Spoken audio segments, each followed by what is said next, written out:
Right now we're standing on Union Street in Dardanelle. As you can see over my shoulder, there's traffic lights about a block away. I remember those traffic lights first showed up in the 1960s. That's at 2nd Street. And before that bypass that we were talking about came into being, people would come into town that way on 22 or come across the bridge across the Arkansas River behind me on Highway 7, and they turn left at that intersection and go right again down through the downtown area and head out 7, which would go south down into the Ouachita Mountains. Well, where I'm standing right now on Union Street was the end of Union Street. As you can see now, it's got 5 lanes to it. There's a lot of traffic going on. And if we were to pan around and look at all this area, you'd see that there's a lot of businesses up and down this road. For to the west of us is where the Walmart has shown up. And the significance of this location right here is this is where the Blue Moon Cafe stood. In the segregation days in the South, this was the location of where the black restaurant was, the Blue Moon Cafe. If you were a white person, you never stepped foot in this area. Well, that being said, I'll have that tied to another story when I take you into town and we go and look at the location of my father's store. So that being said, let's head on to Dardanelle and see some more of what's going on. This is where the problem began. As in the case with many of the Main Street programs that I work with, it began with a thing called bypass. We're standing out here on the far western side of Dardanelle, where in the range of about 1960, I'd be standing in the middle of Highway 22, which came from Fort Smith, Arkansas on the Oklahoma border and went right through downtown Dardanelle. But long about 1961, they decided to build what's over here to the side of me. This is the bypass. And this became blocked off, and 22 went to the outer edge of the town. Went so far to the edge of town that town wasn't even that far out and developed. And so now you could, in traveling, depending upon what your destination was, you could completely miss the town of Dardanelle.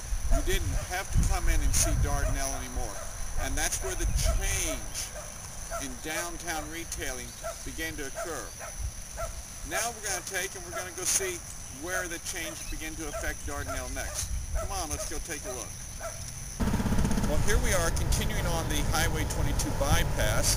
We've come to that part of the town. This is the intersection where 22 met with highways 7 and 27 farther over there.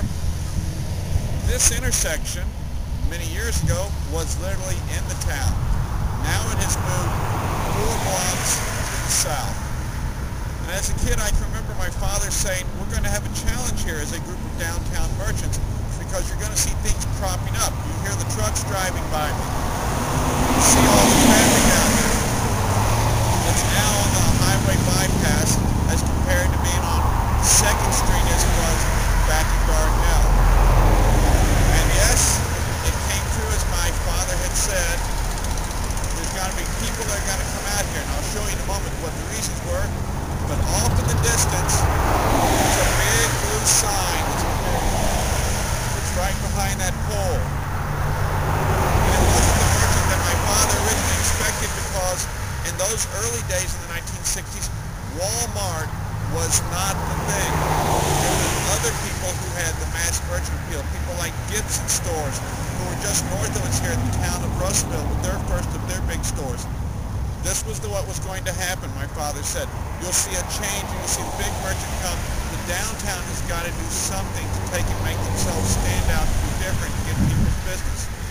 So here in a moment, we're going to take and see the monster, and we're going to take and go in town and look at Dardanelle today.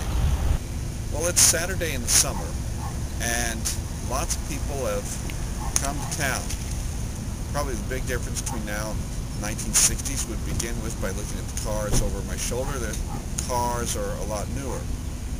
The other big difference about them now and the 1960s is as you look and see how many cars are here, we're not in the same place that we used to be.